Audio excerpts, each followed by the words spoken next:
অনেকে বলে যে খেলাফা আসলে সম্ভব না, আবার দেখা যাচ্ছে যে মডার্ন স্টেটের মধ্যে খেলাফার আলোকে আধুনিক গণতান্ত্রিক রাষ্ট্র প্রতিষ্ঠার কথা, এই ধরনের কথাবার্তা আমরা শুনতে পাচ্ছি। তো যার কারণে আমাদের খেলাফা সম্পর্কে ধারণা স্পষ্ট হওয়া প্রয়োজন। তো আমি নিজেও সংগ্রহ করলাম, ইনশাল্লাহ আশা করি আপনাদের যাদের খেলাফা সম্পর্কে ইন্টারেস্ট আছে, ইসলামী যে পলিটিক্যাল থিওলজি নিয়ে আপনারা যারা জানতে চান, আশা করি এটা একটা আমাদের তৃষ্ণা মেটানোর জন্য একটা আদর্শ বই হবে ইনশাল্লাহ।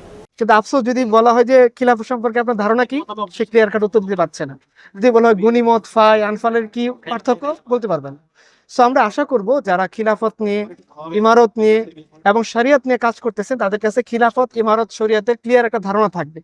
বাংলা ভাষায় খিলাফত, শরিয়ত, ইমারত ইত্যাদি বিষয় সম্পর্কে ক্লিয়ার ধারণা পাওয়ার জন্য আমাদের শ্রদ্ধেয় ইমরান নাহান ভাই এক সুন্দর বই রচনা করেছেন, ইসলামী তুরাসের আলোকে খিলাফা।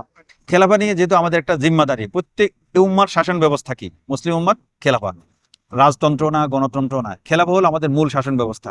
কোথাও কোথাও যদি এমারা হয়, সেই এমারার চূড়ান্ত লক্ষ্য হলো খেলাফত। অর্থ কোনো কারণে হিকমত বশত আমরা এমারতের ঘোষণা দিচ্ছেন, কিন্তু চূড়ান্ত লক্ষ্য হবে খেলাফত, এবং সেজন্য আমরা সেই লক্ষ্যে সবাই কাজ করছে, সবার নিয়ত এটা। তো খেলাফত সম্পর্কে জানতে হলে, খেলাফত সম্পর্কে পড়তে হলে এই বইটা খুবই সুন্দর একটা বই, এবং সংক্ষেপের মধ্যে মোটামুটি বিষয়টা চলে এসেছে। ইসলামী খিলাফত এটার একমাত্র স্ট্যান্ডার্ড, এটার যদি আমরা স্ট্যান্ডার্ড ধরি, সেটা ছিল সাহাবায়ে কেরাম, অর্থাৎ 4 খলিফা যেটা করে গেছেন।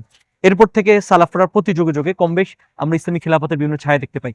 তো ইসলামে যে খিলাফতের যে কনসেপ্ট আছে এবং এটা যে একটা প্রায়োগিক বাস্তবতা, এই পুরো ব্যাপারটা এবং এটা নিয়ে যত ধরনের সংশয় কাজ করতে পারে, এই পুরো ব্যাপারটাই ক্লিয়ার করছে মোহতারাম ইমরান নাহান ভাই তার এই বইতে।